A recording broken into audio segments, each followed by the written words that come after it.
Close your eyes and go back. You're 8 years old. It's summer. The afternoon stretches ahead of you like an ocean.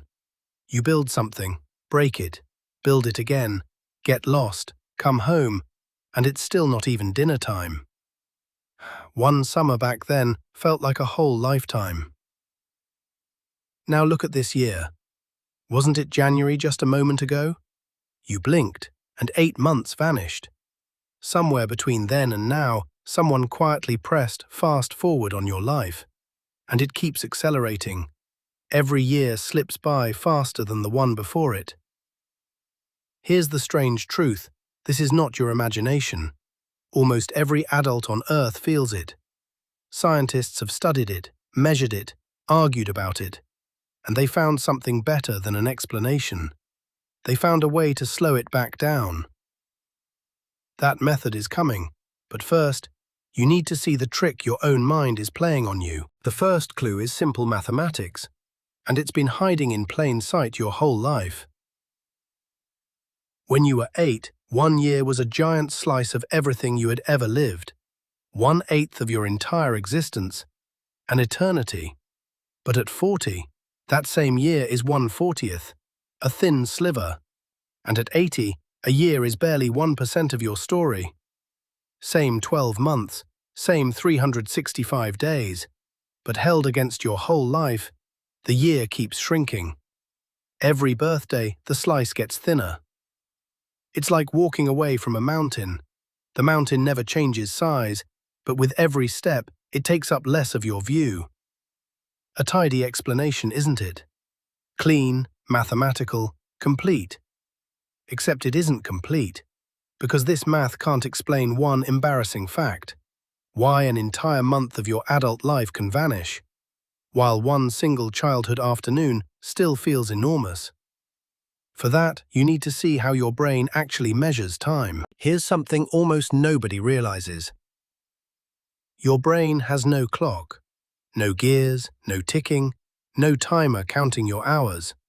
Nothing inside your head experiences a month directly. So when you look back and ask, how long was this year? Your brain does something sneaky. It doesn't check a calendar. It opens the photo album. It counts memories. That's the secret currency of time. Not minutes, but moments that were worth saving. A year stuffed with vivid, distinct memories reads as a long, rich year.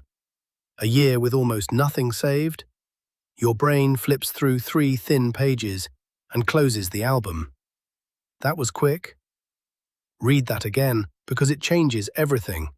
Looking back, time isn't measured in days, it's measured in memories per year. Which raises the question that unlocks this whole mystery. When does your brain save everything, and when does it stop saving at all? Think about what childhood actually was. The first snowfall you ever touched. The first time you rode without training wheels. That terrifying, glorious wobble. The first thunderstorm. The first friend. The first day of school when one corridor felt like an unexplored planet. Everything was happening for the first time, and your brain treats first times like treasure. Novelty is its favorite signal. This is new. Record everything, full detail, keep it forever.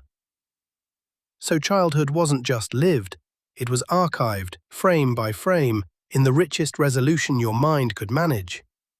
Thousands of first times packed into every season. And when your brain looks back at an album that thick, of course those summers feel endless. They take up more shelf space than entire adult decades.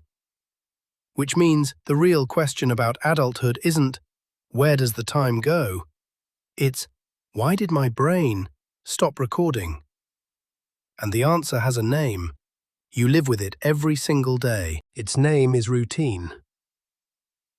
Same alarm, same breakfast, same road. You could drive it with your eyes closed, and honestly, some mornings it feels like you do. Same desk, same tasks, same evening screen, same good night. Comfortable? Absolutely. but watch what it does to your brain's photo album. The brain is ruthless about storage. If today looks exactly like yesterday, it doesn't waste film on a duplicate. It just writes, same as before. A whole week, one thin entry. A month, a single page. Ever driven somewhere and realized you remember nothing of the drive? That's not a glitch. That's the eraser at work, deleting the duplicate before you even noticed living it. And when your brain looks back at a year of same as before, the album is nearly empty. So the verdict comes instantly. That year was short. The years aren't speeding up, they're going unrecorded. Still not convinced? Then let me show you the proof. It happened on your last vacation. Remember your last real trip somewhere new? While you were living it, it sprinted. Days dissolved into each other, and suddenly you were packing to go home, wondering how a week evaporated. But now, look back at it. Strange, isn't it? In memory, that 1 week feels huge, bigger than the entire grey month that followed it. Scientists call this the holiday paradox, and for a long time it seemed like a contradiction. How can the same week feel short while it happens, and long when you remember it? But you already know the answer now. While you're having fun, you're not checking the clock, so it flies. But your brain, drowning in novelty, new streets, new food, new faces, is recording everything. 7 days, 300 saved moments. And when the album reopens, that week towers over the empty months around it. So the density of memories decides the size of time, always. And if that's the rule, then the clock can be hacked. Here is how. Scientists tested it directly. Show people a stream of identical images with one strange new one hidden inside, and the new one feels like it lasts longer. Same milliseconds, bigger felt time. Novelty stretches the clock. It's one of the most reliable tricks in the entire science of time, which means the method for a longer life experience is almost laughably simple.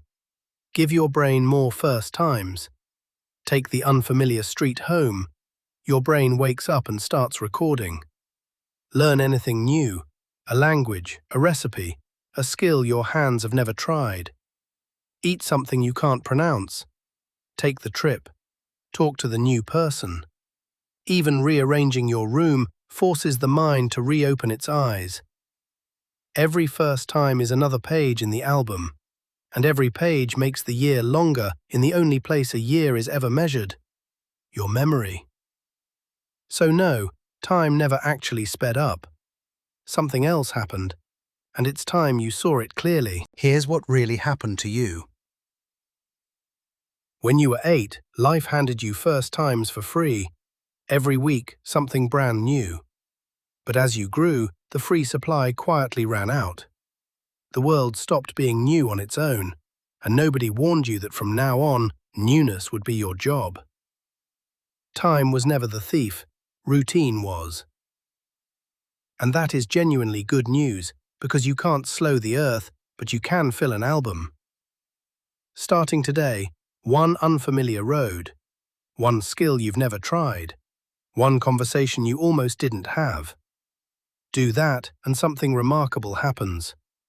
December arrives, your brain opens the album, and finds it heavy, full. What a long, rich year, it says, for the first time in decades. So here's your assignment, and I want to read your answers.